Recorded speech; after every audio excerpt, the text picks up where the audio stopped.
Okay, so in section 12-1, we talked about the structure and discovery of DNA.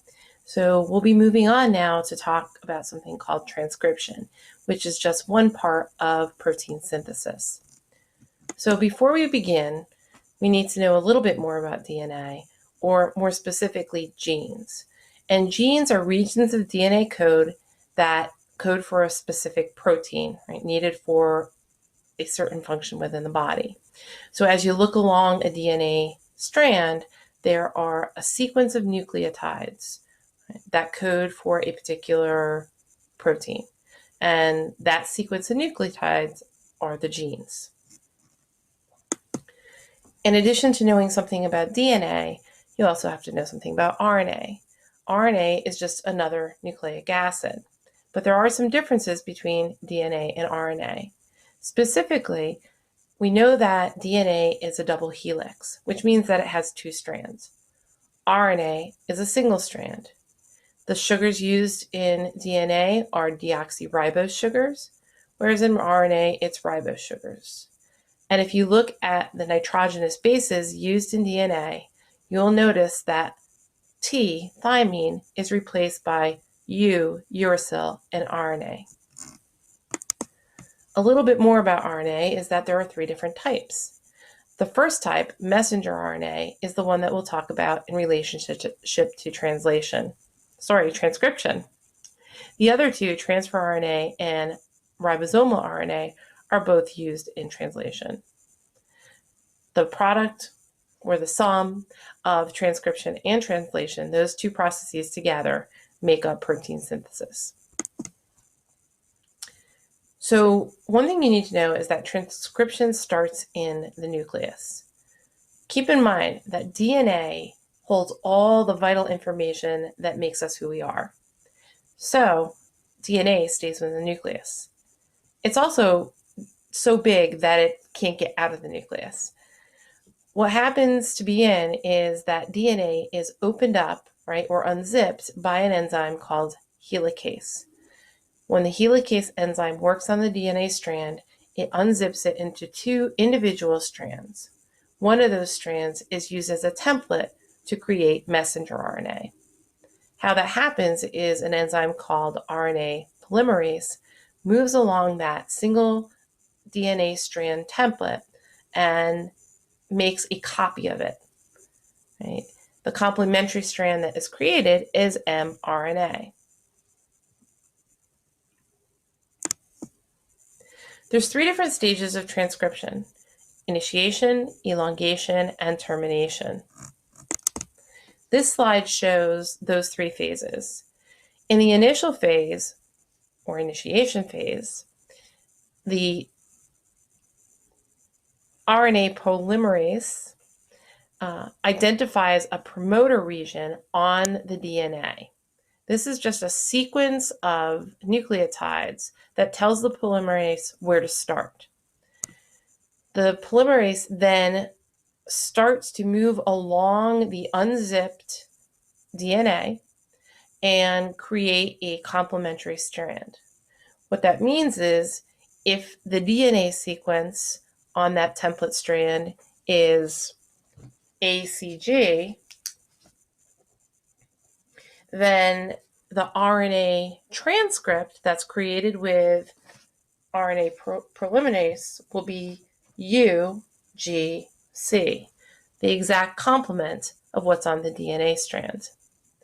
As this happens, the messenger RNA becomes a lot longer, hence elongation.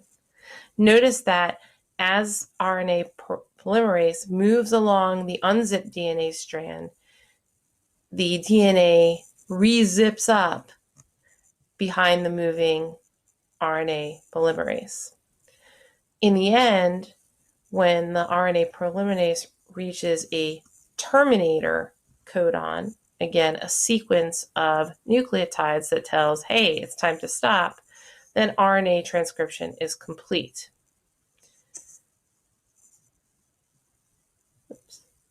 Two more things that have to happen before transcription is complete is that, number one, DNA has to be spliced. There are segments of the DNA that are completely necessary and others that are unnecessary. The necessary sections are called exons, and the unnecessary sections are called introns. The introns get cut out of the messenger RNA, and the exons join together to form a single strand. So if you take a look at this picture here, here is the primary RNA transcript, right? And it contains introns and exons. When the introns are removed, the mRNA only contains exons. The last thing that has to happen before translation can begin is the messenger RNA needs to get a cap, right? So one end of the molecule gets what we call a methylguanine cap. All that is a amino acid that jumps on the end of the messenger RNA. And then it also acquires a tail, which is just a series of adenine nitrogenous bases that add to the other end of the mRNA. So that's it. That's transcription. Next, I'm going to have a video play that shows you just about transcription and does a nice overview. And then we'll follow up in class.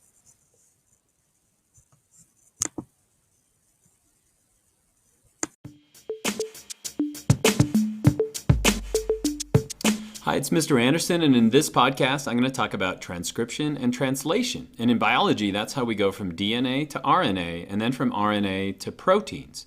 And so we are made up of proteins. In other words, we eat food, and that food is going to be reassembled to make us. In other words, you are made up of proteins, and those were made up of amino acids.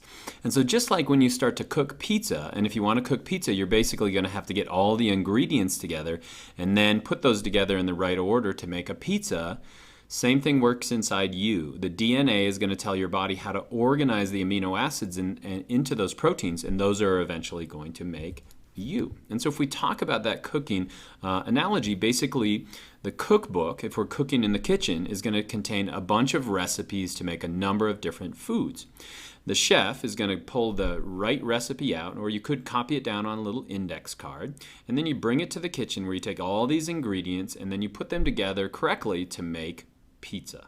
And so if we switch to the next slide, what's been replaced in our kitchen? Well, the cookbook is going to be like the DNA. It sits in the nucleus. It's protected. The chef has been replaced by a number of different ribosomes. The recipe is now messenger RNA. And if I were to do this accurately, I should have hundreds and hundreds of different index cards. One copy of the DNA in a cell, but hundreds of copies of the messenger RNA.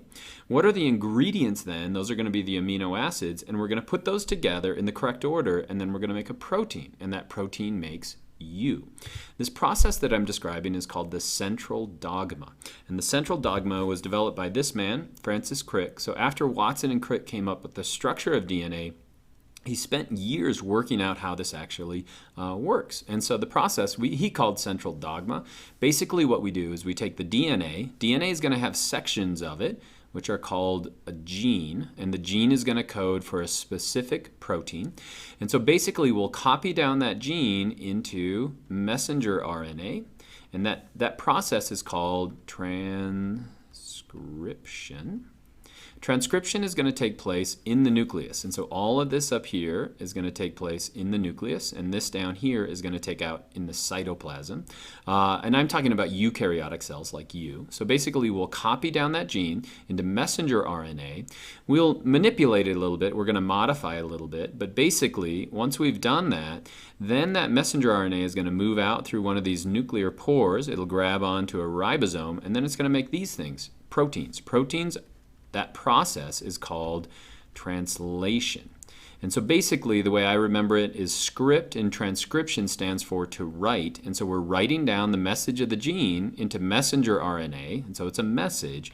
And then that messenger RNA is going to go out here, and we're going to have a number of amino acids that weave together, and then we're eventually going to create something like this, a protein.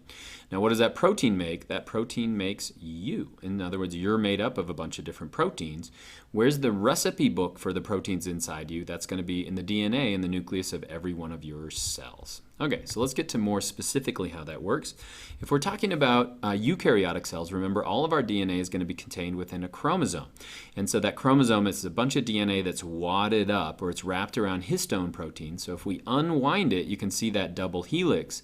But if we really unwind it, what you'll find is there's going to be a message on either side. This enzyme, it's called RNA polymerase, is going to move down that DNA, and it's going to copy the information in the DNA. And so if we've got a C here, that's going to be a G here. So we're going to have complementary bonding, and we're going to create the transcript. It has the same information as the information that's found in the DNA. And then we're eventually going to lose that RNA. And now the nice thing about DNA is it can zip together because there will be hydrogen bonds between the two sides, and now that gene is protected within the DNA. So if we go through that in the steps of transcription, this would be RNA polymerase. RNA polymerase is going to grab onto the DNA. There's a number of transcription factors that are going to allow that to occur. Here's our gene. Then as the RNA polymerase is going to move down that DNA, you can see that it's creating a copy behind it. And that copy is called messenger RNA. So this is our messenger RNA. And if you look, as RNA polymerase takes off, we've left the message behind, and the DNA zips back together again. And so we have this initiation, elongation, and then finally termination and the creation of that messenger RNA. Now in us, we're going to do some things to it. We're actually going to put a 5' cap on one side. We're going to put a poly A tail, which is just a bunch of adenines in a row. Another thing that we'll do inside us is that we're going to get rid of introns. Introns are sections of that don't actually code for a gene, so we'll get rid of those, and then we'll splice together that messenger RNA. But basically what we have when we're done with transcription is some messenger RNA. Where does that messenger RNA go? It's going to go outside of the nucleus, and it's going to go into the cytoplasm. What's going to occur there, that's where we're actually going to take that recipe, or we're going to take that message, and we're going to make a protein out of it.